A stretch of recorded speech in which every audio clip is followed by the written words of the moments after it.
Hello my dear friends, आज मैं आपको बताऊंगा कि प्रेजेंटेशन स्किल का कितना ज़्यादा महत्व है अपने डेंटल क्लिनिक में। तो प्रेजेंटेशन स्किल क्या होती है उसके बारे में पूरी जानकारी मैं आपको दूंगा। सबसे पहले कम्युनिकेशन का ही एक पार्ट है प्रेजेंटेशन स्किल। तो डॉक्टर को पता होना चाहिए कि प्रेजेंटेशन कैसे प्रेजेंटेबल रहा जाए। तो अगर पुअर कम्युनिकेशन रहेगा तो भी वो प्रेजेंटेशन में नहीं आ जाएगा, क्योंकि आप प्रेजेंटेबल होना चाहिए। फर्स्ट इंप्रेशन जो होता है वही लास्ट इंप्रेशन होता है। अगर आपका जो पेशेंट आके आपको देखता है, समझता है, वही पहला फर्स्ट इंप्रेशन होता है। तो सबसे पहले आपको देखेगा तो क्या देखेगा? आपका ड्रेस देखेगा। तो आप एकदम वेल ड्रेस होने चाहिए, नाइस टाई या फिर अगर कुछ भी है, आपका एप्रन है तो वो नीट एंड क्लीन होना चाहिए। उसके बाद शू पॉलिश्ड होने चाहिए, हेयर जो है कॉम्ड होने चाहिए, डिओड्रेंट वगैरह लगाना चाहिए आपको। तो ये होना चाहिए। जैसे फीमेल है तो उनको हेयर वगैरह अच्छे से टाइट करके रखना चाहिए। तो ये सब चीज़ बहुत इम्पॉर्टेंट हो जाती है। अब जो प्रेजेंटेशन में है कि आप कैसे दिखते हो, आपका हाव भाव क्या है, तो उसमें सबसे पहले बॉडी लैंग्वेज अगर हम लोग किसी से बात करते हैं कम्युनिकेशन में, जो 55% होता है कम्युनिकेशन में, वो 55% इफ़ेक्टिव इसकी वजह से होता है कि बॉडी लैंग्वेज की वजह से। तो बॉडी लैंग्वेज में दो चीज़ें होती हैं, गेस्चर और पोस्चर। गेस्चर का मतलब क्या होता है? हम किस तरह से हैंड मूवमेंट करते हैं, फेशियल एक्सप्रेशन किस तरह से देते हैं। हमें हमेशा स्माइल करके तब पेशेंट से बात स्टार्ट करना चाहिए। जब भी हमारा पेशेंट हमारे पास आए तो हम हमेशा उसको स्माइल करते हुए दिखें, क्योंकि अगर डेंटिस्ट स्माइल नहीं करेगा तो और कौन करेगा। तो इस तरह से आपको गेस्चर हमेशा बना के रखना है। हैंड मूवमेंट आपका बराबर से होना चाहिए। फेशियल एक्सप्रेशन हमेशा सिंक होने चाहिए आपके वर्ड से।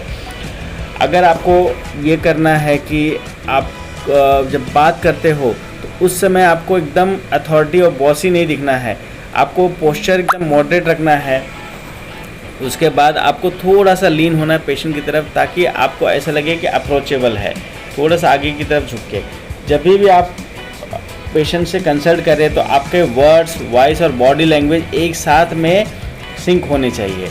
तो पेशेंट को दिखना चाहिए, अपना एंथुजियाज्म और फ्रेशनेस हमेशा दिख के आना चाहिए। तो कभी भी जब हम लोग बात करते हैं पेशेंट से तो हम थोड़ा सा लीन होकर थोड़ा सा फ्लेक्सिबल दिखने चाहिए।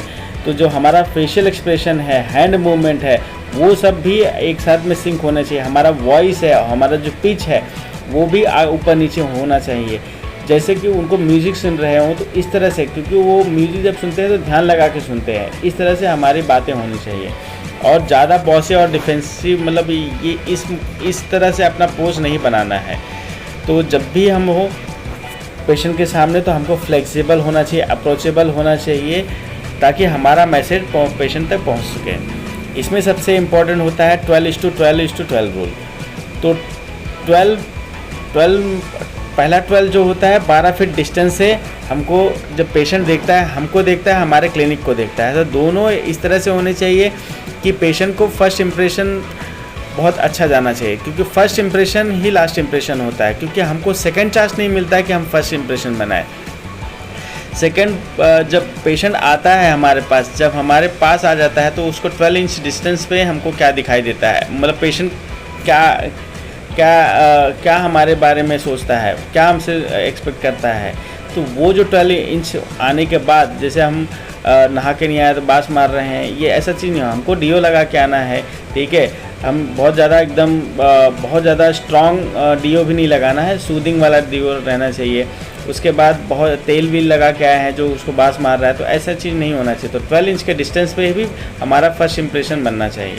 उसके बाद जैसा हम पहला जो 12 वर्ड्स हम पेशेंट के साथ में बोलेंगे, तो वो भी इस तरह से होने चाहिए कि वो फर्स्ट इंप्रेशन बहुत अच्छे से होना चाहिए, फर्स्ट इंप्रेशन बनाए आपका। क्योंकि अगर पहले दो 12 फीट के डिस्टेंस से जो इंप्रेशन बना, या फिर 12 इंच के ऊपर से जो हमारा इंप्रेशन बना, अगर वो 2 पॉइंट नेगेटिव हो गए, तो हमारा जो थर्ड है, इवन दो हम बहुत अच्छे कम्युनिकेशन में है, लेकिन हमको बहुत ज़्यादा मेहनत करनी पड़ेगी कि पहले 2 इंप्रेशन जो हमारे बने हैं उसको अच्छे से डेवलप करने के लिए। अब हम बात करते हैं टच पॉइंट्स में। जब पेशेंट आता है तो हमको हर पॉइंट पे उसको वॉ एक्सपीरियंस देना है। तो जब भी पेशेंट आता है तो हमको अपना एनर्जी, एंथुजियाज्म और हमको उसको अपना बातों से या फिर हमारे वॉइस मॉड्यूलेशन से उससे अपना ये चीज़ बेस्ट देने की कोशिश करना है। जैसे हमने कॉल किया पेशेंट को, तो जब हमने कॉल किया या फिर रिसेप्शनिस्ट से कॉल किया तो वहाँ पे एंथुजियाज्म, एनर्जी दिखनी चाहिए और उसको विलिंगनेस टू हेल्प, मतलब हम उसकी हेल्प कर सके, इस तरह से हम हेल्प कर रहे हैं उसका, इस तरह से दिखना चाहिए। जब फर्स्ट विजिट में रिसेप्शन पे आता है तो उसको भी हमारा जो ये रिसेप्शन होता है वो प्रेजेंटेबल होना चाहिए। वो स्टाफ का कम्युनिकेशन भी उसी तरह से होना चाहिए जिस तरह से आपका है। एम्बियंस, फ्रेगरेंस, म्यूजिक सब यहाँ पे बहुत अच्छे से होना चाहिए। नीट एंड क्लीन आपका क्लिनिक होना चाहिए। बैठने के लिए कंफर्टेबल जगह होनी चाहिए। वेटिंग एरिया में वॉल्स वगैरह जो है क्लीन होने चाहिए। जो डिस्प्ले बोर्ड है वो भी एकदम बहुत अच्छे से दिखना चाहिए। जो पोस्टर्स है वो एकदम वाव मोमेंट क्रिएट करने चाहिए। मैगजीन्स वगैरह होनी चाहिए जो कि उनके बड़ों के लिए, तो बड़ों के इंटरेस्ट की बातें होनी चाहिए। कंफर्टेबल होने चाहिए सिटिंग एरिया। उसके बाद जब आपका इंटरेक्शन होता है, जब पेशेंट का इंटरेक्शन होता है डेंटिस्ट के साथ, तो आपने भी पेशेंट को खड़े रह के ग्रीट करना है, उसको स्माइल करके फिर उससे बात करना स्टार्ट करना है। और जब पेशेंट का एग्जामिनेशन करना है तो वहाँ पे आपको जल्दबाजी नहीं करना है। प्यार से, आराम से उसको फुल टाइम दे के उसको उसकी बातों को समझना है, उसको समझाना है। जब भी आप ट्रीटमेंट एक्सप्लेन कर रहे हो तो उसके जो भी पॉसिबल ऑब्जेक्शंस है उसको प्री हैंडल करना है। पहले उसको सजेस्ट कर देना है कि किस तरह से ये ऑब्जेक्शन आता है, लोगों को लगता है कि सस्ता महंगा है या फिर ये है, तो उसके बारे में पहले ही बात कर लेना है। या फिर ट्रीटमेंट फेल होगा तो क्या होगा, ऐसा ये सब जितने भी ऑब्जेक्शन हो सकते हैं पेशेंट के, वो पहले ही आपको एड्रेस कर देना है। उसके बाद जब आप पेशेंट जाता है तो उसको जो लास्ट अपॉइंटमेंट जब जाने का टाइम हुआ तो आपका भी इम्प्रेशन इस तरह से होना चाहिए कि वो फर्स्ट इम्प्रेशन लास्ट इम्प्रेशन की तरह होना चाहिए। ऐसे ही लास्ट इम्प्रेशन लास्टिंग इम्प्रेशन होना चाहिए। तो आपका जब भी आप पेशेंट को बुलाओ तो उसको हमेशा उसके बारे में एम्पैथेटिक करो, सिंपैथेटिक नहीं, एम्पैथेटिक, उसके लिए केयर करो।